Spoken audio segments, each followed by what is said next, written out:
আমার নাম সোনিয়া। আমি রাজশাহীতে থাকি। আমার বয়স 42 এবং আমি একজন তালাকপ্রাপ্ত মহিলা। কবিতা আমার শৈশবের বান্ধবী এবং তার স্বামী মারা গেছে। কবিতা তার স্বামীর মৃত্যুর পরও তার ছেলে রাজের সাথে খুব সুখী ছিল। আমি তার এই সুখী জীবন দেখে কিছুটা আশ্চর্য হয়েছি। আমি বুঝতে পারছিলাম না কিভাবে তারা দুজনে এত সুখী। আমি আর থাকতে পারলাম না, তাই একদিন কবিতাকে জিজ্ঞাসা করলাম, তোর স্বামী মৃত্যুর পরও তোরা মা ছেলে এত সুখী কিভাবে? স্বামী না থাকতেও তো কোনো দুঃখ নেই।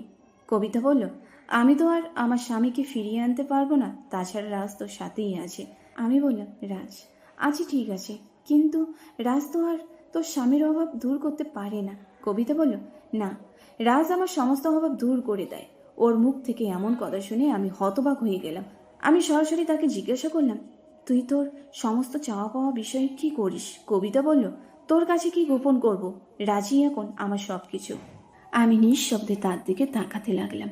আমি তার কাছ থেকে ঘটনাটি সম্পর্কে বিস্তারিত জানতে চাইলাম। সে আমাকে পুরো ঘটনাটি বলল। শুনে আমার খুব ভালো লাগলো, কারণ আমার স্বামীর সাথে আমার বিচ্ছেদ হওয়ার পর আমার মনের আগুন কুড়ে কুড়ে খাচ্ছিল।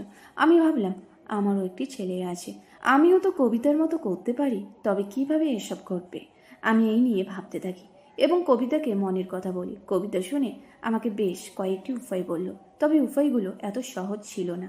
আমার বিবাহ বিচ্ছেদ হয়েছিল 10 বছর আগে। যখন আমার বিবাহ বিচ্ছেদ হয় তখন আমার ছেলে আদি বয়স ছিল 10 বছর, তাই তার বয়স এখন 20 বছর। যাই হোক, আমার স্বামীর সাথে আমার বিচ্ছেদ হওয়ার পর আমার ইচ্ছে পূরণ করতাম, আর আমার কম বয়সের ছেলেদের সাথে বন্ধুত্ব করতে ভালো লাগে। কিন্তু কবিতার কথা শুনে আমি নিজেই হতবাক হয়ে গেলাম, কিভাবে নিজের ছেলের সাথে? তবে কবিতা তার ছেলের সাথে এর পিছনে অনেক কারণ জানিয়েছে। প্রথমত, সবকিছু গোপন থাকবে। দ্বিতীয়ত, টাকাও বাঁচবে এবং যখন খুশি মজা করা যাবে, তবে কিভাবে আমি আমার ছেলের সাথে ফ্রি হতে পারবো তা নিয়ে আমি অনেক ভাবতে থাকলাম। মাঝে মাঝে এও ভাবতাম যে তার সাথে আমার এ তো মহাপাপ। তবে কবিতা ও তার ছেলের কথা চিন্তা করে আমি আবার আমার ছেলেকে নিয়ে স্বপ্ন দেখতে থাকি। আমি ভাবলাম, আমার ছেলে আদি এখন পুরুষ, আজ না হয় কাল সে তার জন্য একটি মেয়ে খুঁজে পাবে। তাহলে সেই মেয়েটা আমি হলে সমস্যা কি? আমি আমার মনে তার মন নেওয়ার জন্য মনে মনে তৈরি হতে শুরু করলাম। সুন্দর ছেলের আশায় আমি আদিকে কিভাবে পটানো যায় তাই চিন্তা করতে লাগলাম। তখনই আমার মাথায় একটি বুদ্ধি এলো। আমি একটি নতুন ফোন ও একটি সিম নিয়ে এলাম। এতে হোয়াটস অ্যাপ ডাউনলোড করে আদিকে হাই পাঠালাম। এক সময় পর আদির জবাব এলো, হ্যালো, আপনি কে? আমি বললাম, আমি তোমার কবিতা খালা। আদি বলল, হ্যালো খালা, কেমন আছেন? আমি বললাম, ভালো। লিখে তার খোঁজ খবর নিয়ে বিদায় নিলাম। তারপর থেকে আমি আদির সাথে কবিতা সেজে প্রতিদিন কথা বলতে শুরু করি এবং তার সাথে অনেক বিষয় নিয়ে কথা বলতাম।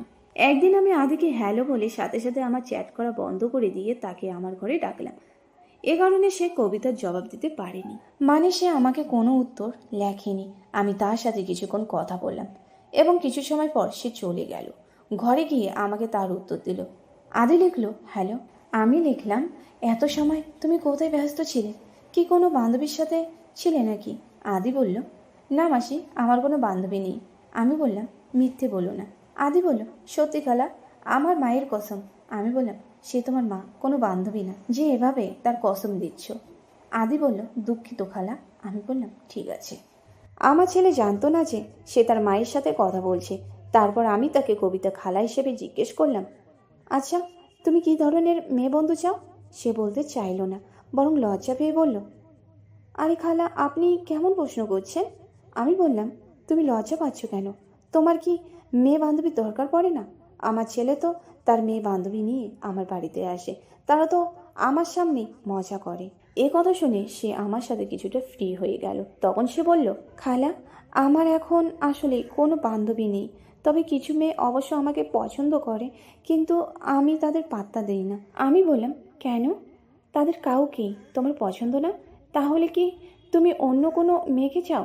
আদি বলল, না খালা, আমি সেই মেয়েগুলোর মধ্যে কাউকে পছন্দ করি না, তারা কেউ আমার মনের মতো না। আমি বললাম, তাহলে তোমার মনের মতো কেমন ধরনের বান্ধবী পছন্দ? আদি বলল, আমার মায়ের মতো। আমি বললাম, বোকা, কেউ কি মায়ের মতো মেয়ে বান্ধবী চায়? আদি বলল, আমি তার মতো স্বভাবের কথা বলছি, তার মতো যত্নশীল হতে হবে, আর দেখতেও। আমি বললাম, ওহো, তাহলে এই ব্যাপার? আদি বলল, হ্যাঁ। আমি বললাম, আমি তোমাকে একটা কথা বলবো, তুমি কিছু মনে করবে না তো? আদি বলল, না খালা, বলেন। আমি বললাম, তুমি বললে যে তোমার মেয়ে বান্ধবী দেখতে তোমার মায়ের মতো হতে হবে। আমি এটা বুঝতে পারলাম না। আদি বলল, খালা, আপনি তো আমার মাকে দেখেছেন, আর সে খুব সুন্দরী, তা আপনি জানেন। তাই আমি তার মতোই মেয়ে বান্ধবী চাই। আমি বললাম, তুমি গার্লফ্রেন্ডের মতো মা চাও নাকি মায়ের মতো গার্লফ্রেন্ড চাও? আদি বলল, না খালা, আপনি বুঝতে পারেননি। আমি বললাম, আমি সব বুঝেছি, আমি কাউকে কিছু বলবো না, এমনকি তোমার মাকেও না। আমাকে সত্য কথা বলো, তুমি কি তোমার মাকে খুব পছন্দ করো? আদি বলল, হ্যাঁ খালা, কিন্তু সে তো আমার মা। আমি বললাম, ওসব ভুলে যাও, তুমি কি তোমার মাকে তোমার মেয়ে বান্ধবী বানাতে চাও? আদি বলল, যদি এটা সম্ভব হয় তবে অবশ্যই। আমার মন খুশিতে ভরে উঠল, এই ভেবে যে সেও আমাকে চায়। আমি বললাম, আমি তোমার জন্য তোমার মাকে পটাবো, তুমি কোনো চিন্তা করো না। আদি বলল, প্লিজ খালা, ব্যাপারটা যেন অন্য কেউ না জানে। আমি বললাম, ঠিক আছে, ভয় নেই, কেউ জানবে না। আদি বলল, ধন্যবাদ খালা। আমি বললাম, আমি তোমার মাকে তোমার জন্য এখান থেকে পটাবো, কিন্তু তোমাকেও তোমার মাকে ইমপ্রেস করতে হবে, তাই আমি যা বলি তাই করো। আদি বলল, ঠিক আছে খালা, বলুন কি করতে হবে। আমি বললাম, যখন তোমার মা খুব একা বোধ করে তখন তাকে জড়িয়ে ধরো, তাকে সান্ত্বনা দাও, আবার যখন সে খুব খুশি থাকে তখনও তাকে জড়িয়ে ধরো। আদি বলে, ঠিক আছে খালা। তারপর থেকে আদির মধ্যে পরিবর্তন দেখতে পেলাম। আদি যখন তখন আমাকে জড়িয়ে ধরতে শুরু করে। যখন সে আমাকে জড়িয়ে ধরতো তখন আমার খুব ভালো লাগতো। আমি নানা অজুহাতে তার মন ছুঁয়ে দিতাম এবং দেখতাম আমার ছেলের মনটা কত বড়। এখন সে বাইরে থেকে বাড়িতে এলে আমার কোলে মাথা রেখে শুয়ে পড়ে। আমি ওর কপালে পাপ্পি দিতাম। মাঝে মাঝে আমি শুয়ে থাকলে ও আমার সাথে শুয়ে থাকতো। ও আমাকে শক্ত করে জড়িয়ে ধরতো। এই সমস্ত কিছুই আমি তাকে শিখিয়ে দিতাম কবিতা সেজে। কিভাবে আমাকে জড়িয়ে ধরবে, কিভাবে পাপ্পি দেবে, আমি নিজেও তাকে শক্ত করে জড়িয়ে ধরে পাপ্পি দিতাম। এখন আমিও তার সামনে ছোট ছোট পোশাক পরতে শুরু করেছি। এমনিতেই আমি বাসায় জিন্স প্যান্ট আর টপস পরি। একদিন আমি সিফলেন্স টাইট টপ ও হাফ প্যান্ট পরে তার সামনে যাই। সে আমাকে দেখে লাফিয়ে উঠল এবং মা বলে আমাকে শক্ত করে জড়িয়ে ধরল।